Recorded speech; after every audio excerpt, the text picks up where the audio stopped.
Hey guys, welcome to yet another episode of Auto Connect Juxtaposition, and I would like us to start this particular episode on a different setting.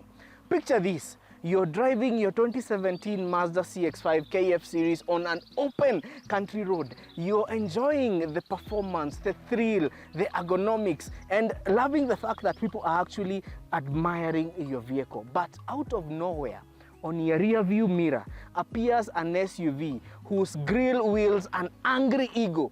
This SUV flashes lights at you twice, and at this moment you realize that you only have two options: either to drive faster or to get out of the road.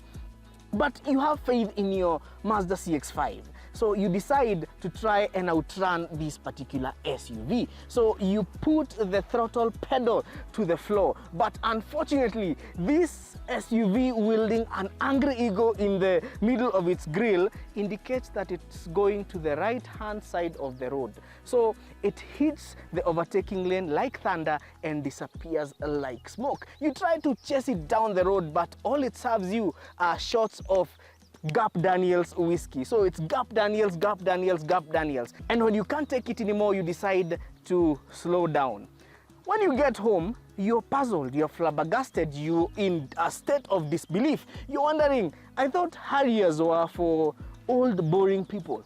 But how could a Harrier outrun my 2017 Mazda CX-5? So you log on to YouTube and look for Auto Connect, and this is because Auto Connect is the only channel that guarantees you an alluring motor vehicle experience, and that is how you land onto this review that is going to explain to you how a Harrier can outrun a 2017 Mazda CX-5. This is not just any Harrier, this is the ASU60, and we are going to give you an up-close and candid juxtaposition between the ASU60 and the Mazda CX-5 2017 KF series. And I'll be your host, Eric Okabi, Eric with a CK. Follow me at a personal level on Facebook, X, Instagram, and TikTok as well.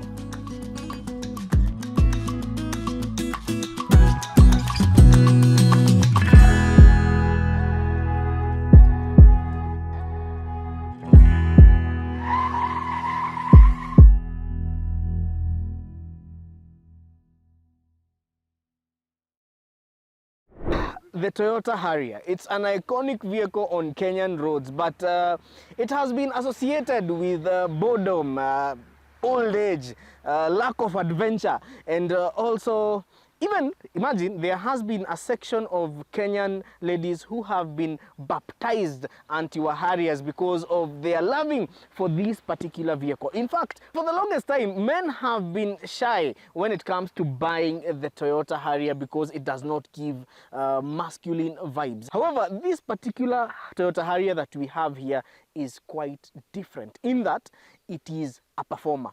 Let me give you a little history about the Toyota Harrier. This is the third generation Toyota Harrier, and it's iconic in this way.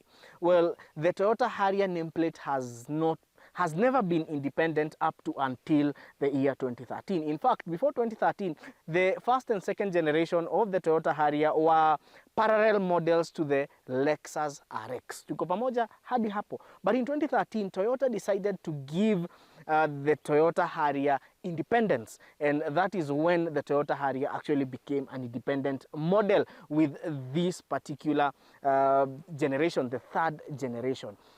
So that generation is largely based on the Toyota RAV4 XU30. Yes, so most of the underpinnings in these vehicles are actually shared with the Toyota RAV4. But when it came to the target market, who would be buying the Harrier, we had three major markets. Number one were the people who want mall crawlers. Number two were the people who are conscious about the environment and probably vegetarians as well. And number three were for the performance-oriented guys. And from here, I'm going to tell you how to identify the different variants of the Toyota Harrier, because it's very important, because still in the third generation we have boring Harriers, by the way, but this is one of the ones that are actually not boring. So follow me so that I can teach you how to identify these different variants of the Toyota Harrier in case you want either a hybrid, a performance one, or a lazy one. When it comes to the third generation Toyota Harrier, which is denoted by the code ASU60 or ASU65, there are three major variants and can be identified using the chassis codes that they have. Now let's start with the first one. The first one is the ASU60. Now the ASU60 is powered by the 2-liter 3ZR engine. It does not have a turbocharger, and it is made, and power is transferred to the wheels through a CVT transmission. Are we together up to that point? Well, what about this number, the 60 or the 65? Well, if after the first three letters on the chassis number of your Toyota Harrier there is a 60, it means that your Harrier is two-wheel drive. But if there is a 65, it means that your Harrier is four-wheel drive. Are we together? So you can have ZSU60 for two-wheel drive, 3ZR, no turbocharged, CVT transmission, two-wheel drive. ZSU65, you have 3ZR 2-liter, no turbocharger, CVT transmission, but four-wheel drive. Now, what we have here is the ASU60.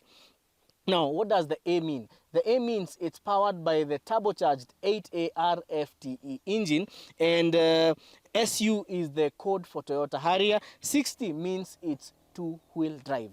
Are we together? But you can still get this Harrier with the 8AR turbocharged engine, an automatic transmission, and four-wheel drive. And that is the other extra thing, or the other unusual thing about this particular Toyota Harrier. This one does not run on a CVT transmission like most of the other Harriers. This one runs on a 6-speed automatic transmission, just like the Mazda CX-5, and the transmission code is this one right here, U661. And the U661 is a 6-speed automatic transmission that has been used by Toyota over different models. Tuko pamoja hadi hapo. Now, there is also the other variant, the Toyota Harrier Hybrid. That one is denoted by the code AVU60 or AVU65. So are we together? So let's go through these again. So you have the ZSU60 or ZSU65. That is non-turbo, has a CVT transmission, and is powered by a 2-liter 3ZR engine. ASU60 or ASU65, this one is the turbocharged variant of the Toyota Harrier, has the 8AR FTE turbocharged engine, has a 6-speed automatic transmission, and is available again in two-wheel or four-wheel drive. Then you have the AVU60 or AVU65, and that is the hybrid variant that is either available in two-wheel or four-wheel configuration, and the transmission on the hybrid version is an eCVT. The hood of the Toyota Harrier ASU60. Well, the major difference and the reason why this Harrier is going to outrun most Mazda CX-5 is because of the engine that is here. This is the 8AR FTS engine. It's a 2-liter turbocharged 4-cylinder engine. Yes, and it features direct injection. What about the power figures from it? This engine produces a whopping 238 horsepower and 350 Newton meters of torque. Well, this engine will outrun most CX-5s in the lineup, whether the 2.5-liter petrol, the 2.2-liter diesel, and the 2-liter petrol. Well, guys ask, what about the diesel? The only thing in which the CX-5 2.2-liter diesel KF series will outdo the Harrier with the 8AR is only in matters torque, because when it comes to torque, the CX-5 diesel has around 450 Newton meters of torque. Now the 2.5-liter petrol has around the same amount of torque as this one, but now this one has more horsepower. Let's even not talk about the 2-liter CX-5, the one with the 2-liter petrol, and even the Harrier with the 2-liter petrol. Both are lazy. Well, we have talked about the engine, but how is power transmitted to the wheels on this Toyota Harrier ASU60? Well, most people think that all Harriers transmit power to the wheels through a CVT transmission. Well, that is not true, because the ASU60 or the ASU65 is very different. This is because power is transmitted to the wheels through a 6-speed automatic transmission that Toyota calls the U661 automatic transmission. Tuko pamoja hadi hapo? So yes, the hybrid Harrier, the AVU60 or the AVU65 features an ECVT because it's hybrid, and the other one with the ZSU, the one with a 3ZR, power is transmitted to the wheels through a boring CVT transmission that has a 7-speed simulation. Well, simulation is not necessary, but they want to make you feel like you're driving an automatic transmission. But why feel like you're driving an automatic transmission when you can actually buy a Harrier that has a 6-speed automatic transmission, just like the Mazda CX-5? Tuko pamoja hadi hapo? Now, let's talk about the prima facie. Well, CX-5s turn heads. They are beautiful, they are spectacular. And that is courtesy of the Kodo design language that is inspired by flow. However, when it comes to looks, the Harrier has really evolved. In fact, if we look at the first generation Harrier and the second generation Harrier, they were boring to look at. But the Harrier ASU60 is actually eye candy. It's trendy, it's sleek, and unlike the CX-5, it does not really shout of its presence. So when it comes to looks, both vehicles will actually turn heads. Let's talk about suspension. Now, at the front of both the CX-5 and the Toyota Harrier, we have conventional McPherson struts, and at the rear we have rear independent suspension. So at least that is one of the things that is common between these two vehicles. And now allow me, before we look at the interior, allow me to talk about the similarities between these two vehicles. Well, both of them feature a 6-speed automatic transmission. Both of them are front-wheel drive biased. Are we together? Then, still at front-wheel drive biased, they are both available in 2-wheel drive and all-wheel drive. So you can have the all-wheel drive or 4-wheel drive Toyota Harrier and the all-wheel drive Mazda CX-5. So those are 3 similarities, although this one shines brighter in terms when it comes to performance. But let's talk about the performance variants of the 2.5 liter petrol and the 2.2 liter diesel, because the 2 liter petrol should not be in this conversation, just like the 3ZR is not in this conversation, because these are lazy engines that are for people who do not value driving thrill.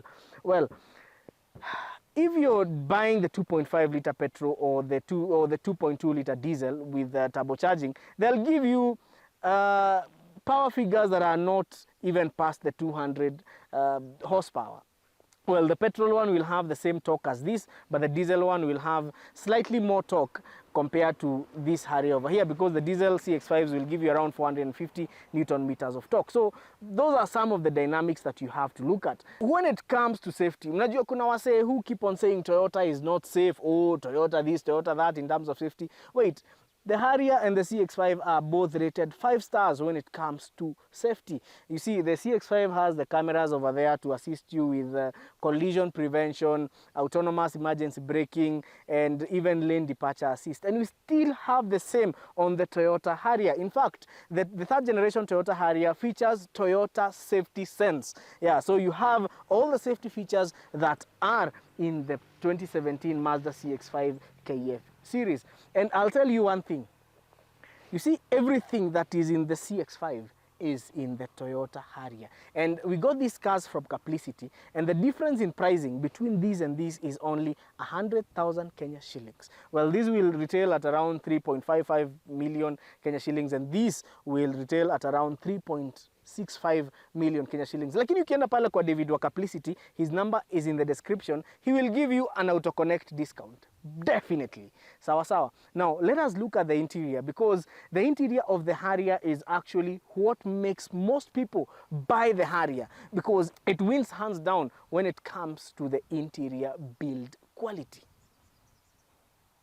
When it comes to the interior of the Toyota Harrier, it has a premium feel, but it is something that this is a winning point, a unique selling point for the Toyota Harrier. In fact, anybody who would want to trash talk the interior of the Toyota Harrier would do it unfairly. It has a very good leather finish. On this particular one, you're getting a mixture of leather and Alcantara, and the infotainment system is also, you know, it's nice, it's well placed, unlike the Mazda one that pops pale mbele.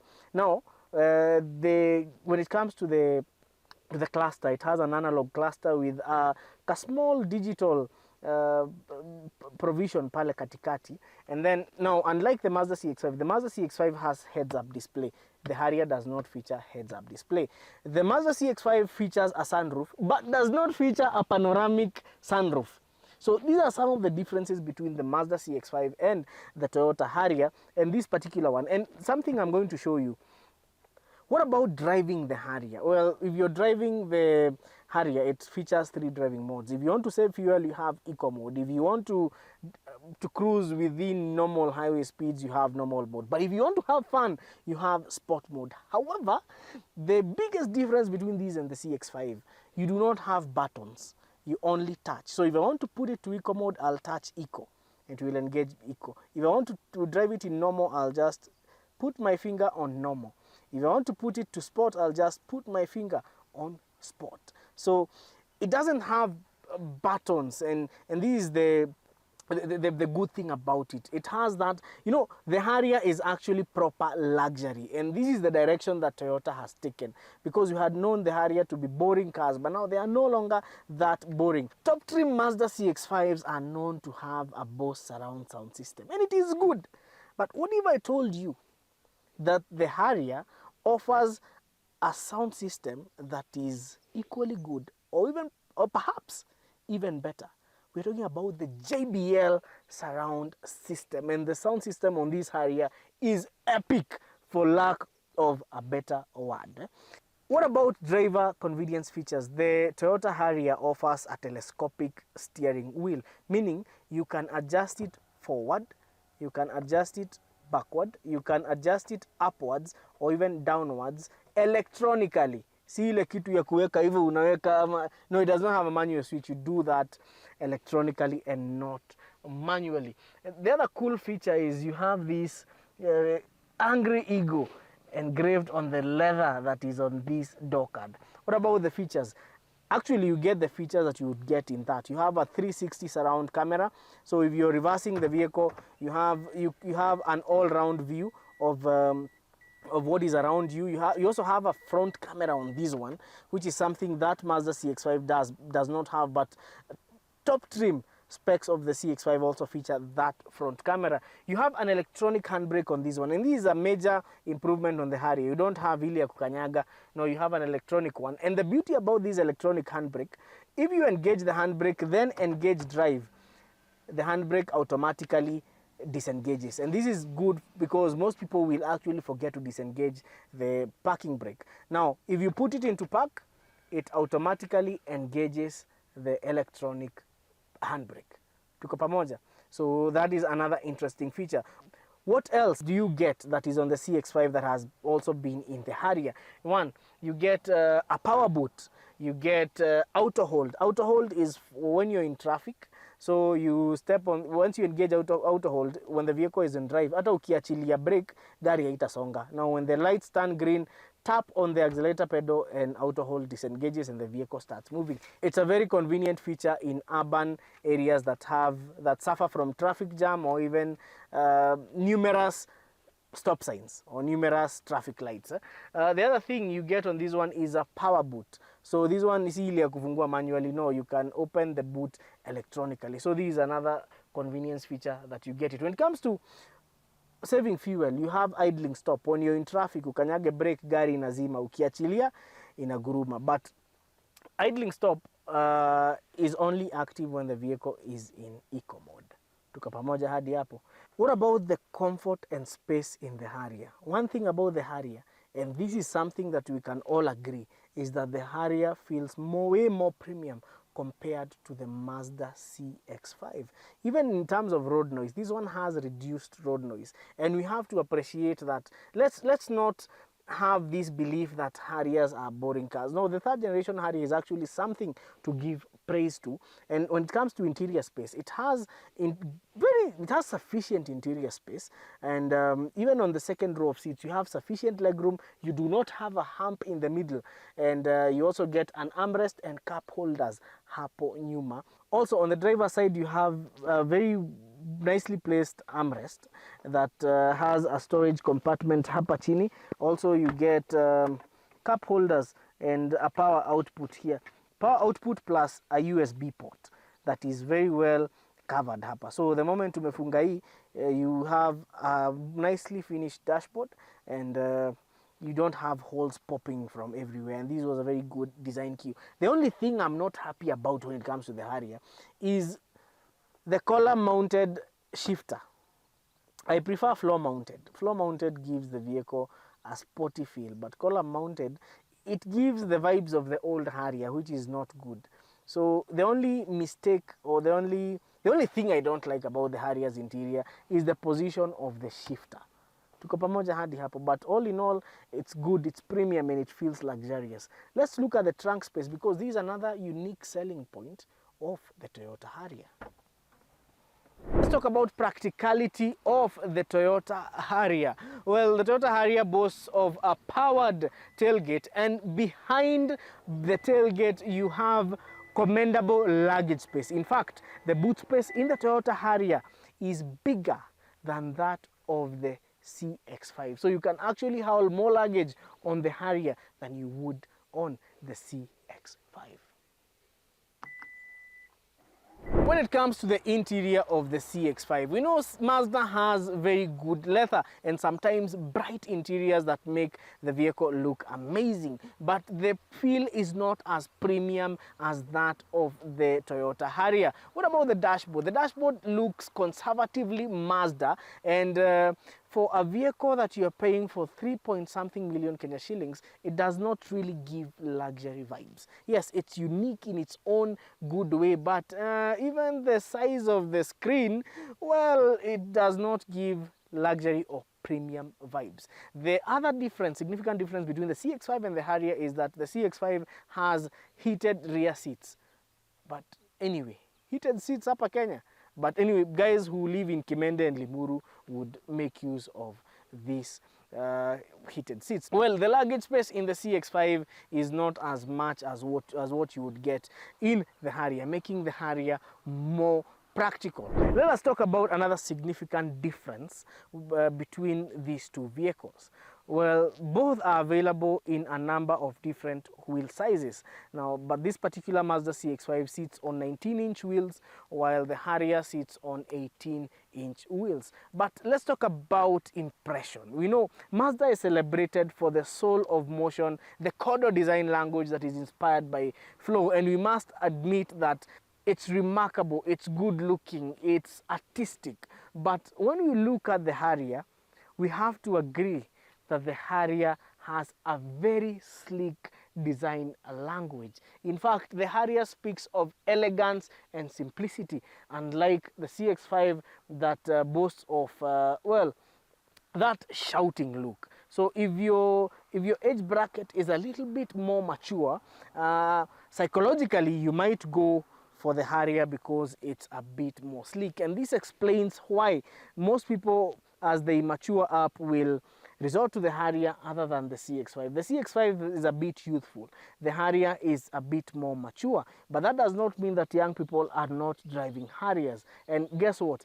The only way to prove to you that this Harrier is a worthy buy is you taking the time to drive a Toyota Harrier ASU60 or an ASU65, the one with the 8AR FTS turbocharged engine, because that vehicle will change your perception of the Toyota Harrier.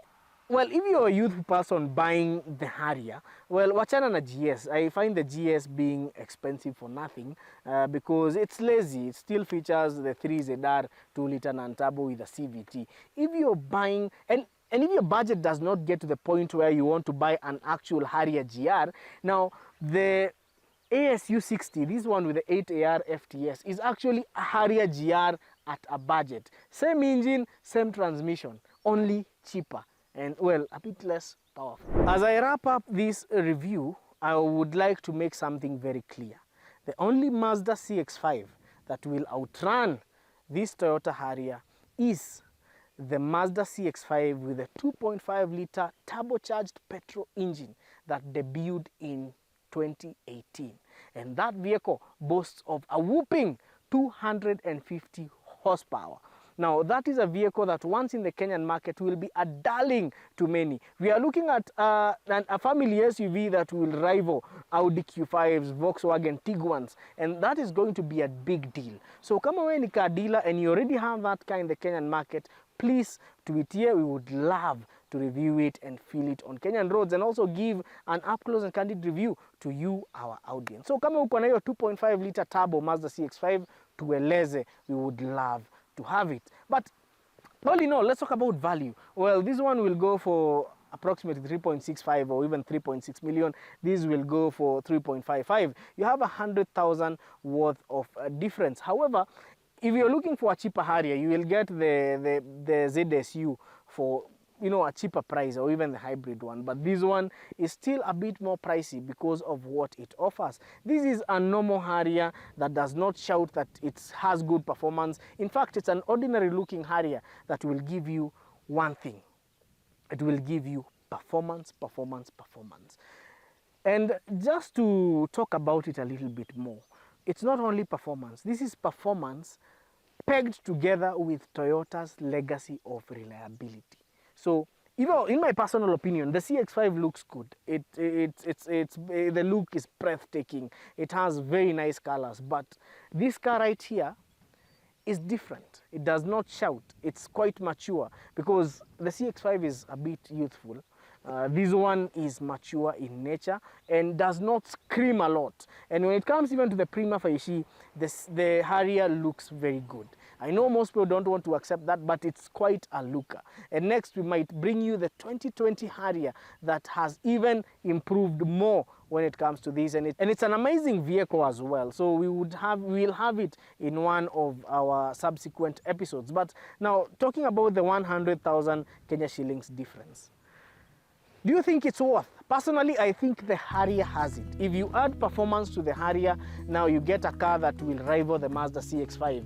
But most of the time you have had the non-turbo Harriers and the hybrid ones, which are not very impressive when it comes to performance. But finally, we can say we have a Harrier that is a GR Harrier on a budget. Sawa sawa. So thank you so much for watching this review. I've been your host, Eric Okabi, Eric with the CK. Remember, we offer services such as pre-purchase inspection. We also offer services such as consultation. Na pia tembea pale Carplicity for you to have a chance to drive this vehicle. Enda pale, ama pigia David Carplicity. His number is here. Before ununue gari, just take it for a test drive. And I'm telling you, your mindset is going to change. This Harrier here will change the way you think or the way you perceive Toyota Harriers. Sawa sawa. Over and out till next Tuesday. Tukienda pale tupige ma restoration ya Trooper. We are on the final stretch, so catch the Trooper restoration episodes on Wednesday next week. Na pia kuna shots tunaweka pale Instagram, TikTok, pia X na Facebook pia. We have short form content that is insightful for you guys. Sawa sawa. Over and out till Tuesday. See ya.